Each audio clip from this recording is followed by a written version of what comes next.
মাঝরাতে যখন কিছু খেতে ইচ্ছা করে আর বাসায় ডিমও থাকে না, তখন আমি এইভাবেই করে খাই। এটার নাম হচ্ছে রেড সস পাস্তা, যেটা রেস্টুরেন্টের দাম বেশ ভালোই। আর এটা আমি আজকে মাত্র 10 মিনিটে বাসাতেই বানিয়ে ফেলবো। আচ্ছা, আমার মতো কে কে রাতের বেলা খিদা লাগলে এরকম নুডলস পাস্তা বানিয়ে খাও বলো তো? আমি তো মাঝে মাঝে এই কাজটাই করি, বাট আজকে বানাচ্ছি রেড সস পাস্তা, যেটার টেস্ট আমার কাছে খুবই ভালো লাগে। পাস্তা গুলোকে ফার্স্টে আমি দিয়ে দিলাম সিদ্ধ করতে, একটু লবণও ইউজ করছি, আমি চাইলে একটু তেলও ইউজ করতে পারো, তাহলে একটার সাথে একটা লেগে যাবে না সিদ্ধ করার সময়। পাস্তাগুলো সবগুলো ভালোভাবে সিদ্ধ হয়ে গেছে। এগুলোকে এখন আমি ছাঁকনি দিয়ে তুলে নিচ্ছি একটা প্লেটে। নর্মাল পাস্তা বানাতে যেটুকু সময় লাগে এটাতে তার বেশি লাগবে না, সেম 10-12 মিনিটের মধ্যে হয়ে যাবে রান্না। আর যারা ইউনিক রেসিপি ট্রাই করতে চাও তারা চাইলে বাসায় এভাবে বানিয়ে দেখতে পারো, অনেক ভালো লাগবে। সিদ্ধ পাস্তাগুলোকে তুলে রাখলাম আর প্যানে আবারও দিয়ে দিলাম পানি গরম করতে। এর মধ্যে দিয়েছি আমি কয়েকটা টমেটো, পাস্তা অনুযায়ী টমেটো নিয়ে নিয়েছি। এখানে আমি 4টা পরিমাণ টমেটো নিয়ে নিয়েছি। এগুলোকে ভালোভাবে এখন সিদ্ধ করতে হবে। আমি 3টা শুকনা মরিচও দিয়ে দিলাম এর মধ্যেই। এটা সিদ্ধ হতে খুব একটা টাইম লাগবে না, 4-5 মিনিটের মধ্যেই হয়ে যাবে। এই রেড সস পাস্তার মেইন উপকরণে কিন্তু এই টমেটো গুলো। টমেটোর কারণে এই পাস্তাটা একদম লাল লাল দেখতে হয়। তো ভালো করে উল্টে পাল্টে টমেটো গুলোকে আমি সিদ্ধ করে নিলাম। তারপর আবার ছাঁকনি দিয়ে তুলে নিয়ে নিয়েছি ব্লেন্ডারের মধ্যে। টমেটো গুলো আমি ব্লেন্ডারের মধ্যে নিয়ে নিলাম। আর যে কাঁচামরিচ গুলো আমি দিয়েছিলাম সিদ্ধ করতে, কাঁচামরিচ গুলো দিয়ে দিলাম এটার ভিতরে।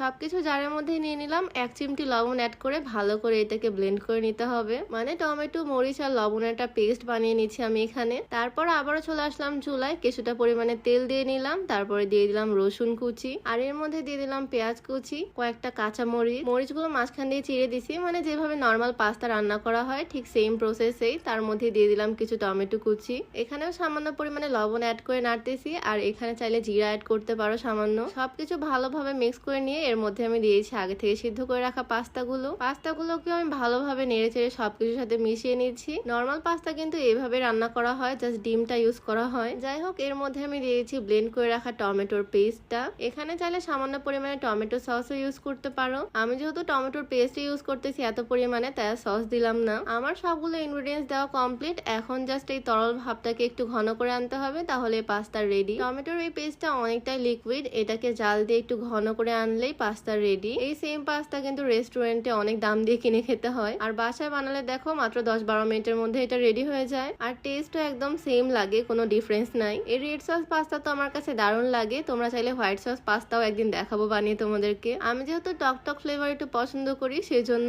এই পাস্তাটা আমার কাছে আরো বেশি ভাল লাগে। তোমরা কিন্তু চাইলে বাসায় পাস্তাটা বানিয়ে দেখতে পারো, ভাল লাগবে তোমাদের কাছে। আর এটার কালারটা অনেক জোস হয়। রেসিপিটাও একদম সিম্পল, কয়েকটা ইনগ্রেডিয়েন্টস দিয়ে এটা রেডি হয়ে যায়। তো নাড়তে নাড়তে এটা একদমই রেডি হয়ে গেছে। এটাকে এখন আমি প্লেটে তুলে নিচ্ছি সার্ভ করার জন্য। মাঝরাতের ক্রেভিংস মেটানোর জন্য কিন্তু এইরকম একটা পাস্তা একদম পারফেক্ট, তাই না? আর আজকের আমার এই রেসিপিটা তোমাদের কাছে কেমন লাগলো অবশ্যই কমেন্টে জানিও। তো আজকের ভিডিও ছিল এই পর্যন্তই। সবাই ভালো থাকো, আল্লাহ হাফিজ।